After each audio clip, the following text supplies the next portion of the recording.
Hello అండి, welcome to Shravas kitchen హంగామా. ఈరోజు నేను గోంగూర పచ్చడి చూపించబోతున్నానండి. గోంగూర పచ్చడిని ఈ స్టైల్లో తయారు చేసి చూడండి, తప్పకుండా అందరికీ నచ్చుతుంది.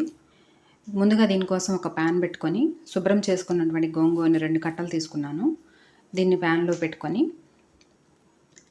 దీనిలో ఆల్రెడీ మనం కడిగిన వాటర్ అనేది ఉంటుంది కదండి, అందువల్ల నీళ్ళు అనేవి మనం పోయము. చాలా తక్కువ, కొంచెం జస్ట్ ఒక పావు గిద్ద నీళ్ళు కూడా, పావు గిద్ద కంటే కూడా ఇంకా తక్కువ నీళ్ళే పోస్తాము. పోసేసి మూత పెట్టేసేసి ఆకంతా మగ్గేంత వరకు మనం మూత పెట్టి ఉడికిస్తాము. ఇలా ఒక 5 నిమిషాల తర్వాత చూస్తే ఇలాగ మగ్గుంటుంది. ఇంకొంచెం నీళ్లు, ఇంకొద్దిగా నీళ్లు పోయే వరకు మనము ఇంకొంచెం ఉడికించుకోవాలి.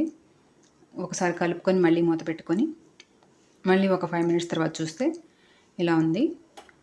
సరిపోతుందండి. మీడియం ఫ్లేమ్లో పెట్టుకొని నేను ఉడికించాను.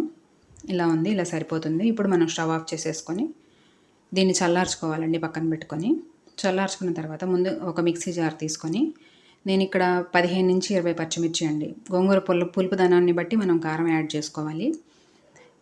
ఒక స్పూన్ జీలకర్ర తీసుకున్నాను.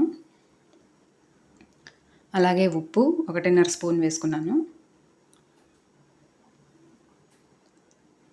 వెల్లుల్లి రెబ్బల్ని ఒలుచుకొని పెట్టుకున్న వెల్లుల్లి రెబ్బల్ని 8 నుంచి 10 లోపు వేసుకోవాలి. ఇప్పుడు మనం చల్లార్చి పెట్టుకున్న గోంగూర ఉంది కదండి, దీన్ని యాడ్ చేసుకోవాలి. మెత్తగా కాకుండా కొంచెం లైట్గా మరీ బరగ్గా కాకుండా మరీ మెత్తగా కాకుండా కొంచెం కచ్చాపచ్చాగా ఉండేలాగా మనం మిక్సీకి పట్టుకోవాలి. రోట్లో రుబ్బుకుంటే ఇంకా టేస్టీగా ఉంటుందండి. ఇలా రుబ్బుకున్న తర్వాత మనము పక్కన పెట్టుకోవాలి. ఇప్పుడు ఇంకో మళ్ళీ ప్యాన్ పెట్టుకొని ఇక్కడ 2 గంటల వరకు నేను నూనె యాడ్ చేశాను. నూనె అనేది కొంచెం ఎక్కువ పడుతుంది తాలింపుకి. ఇక్కడ 4-5 ఎండుమిర్చిని నేను కట్ చేసుకొని వేసుకున్నాను. పచ్చిశనగపప్పు ఒక స్పూన్ వరకు వేసుకున్నానండి. పచ్చిశనగపప్పు కొద్దిగా ఎక్కువ వేసుకుంటే మనకి బాగుంటుంది, మధ్య మధ్యలో తగులుతూ పంటి కింద. తాలింపు గింజలు ఒక స్పూన్ వేసుకున్నాను. ఆవాలు, మినపప్పు, జీలకర్ర 3 కలిపినవి 1 స్పూను. ఇంగు ఒక పావు చెంచా. ఇప్పుడు కరివేపాకును వేసుకున్నానండి.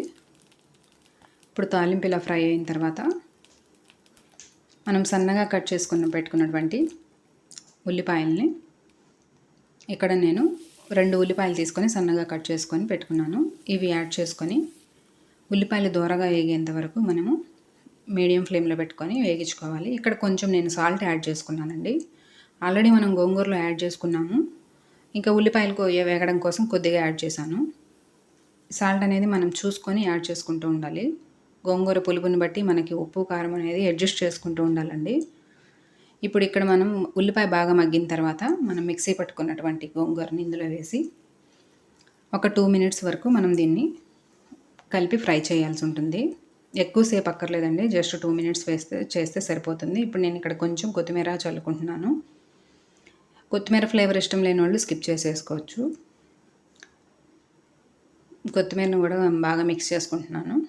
ఇక్కడ నేను ఇంకొక ఆనియన్ని సన్నగా కట్ చేసి పెట్టుకొని పచ్చివి ముక్కలుగా వేసుకున్నానండి. ఇవి పంటికి తగులుతూ ఉంటే బాగుంటూ ఉంటుంది. స్టవ్ ఆఫ్ చేసేసుకొని ఈ పచ్చి ముక్కల్ని మనం యాడ్ చేసేసుకోవాలి.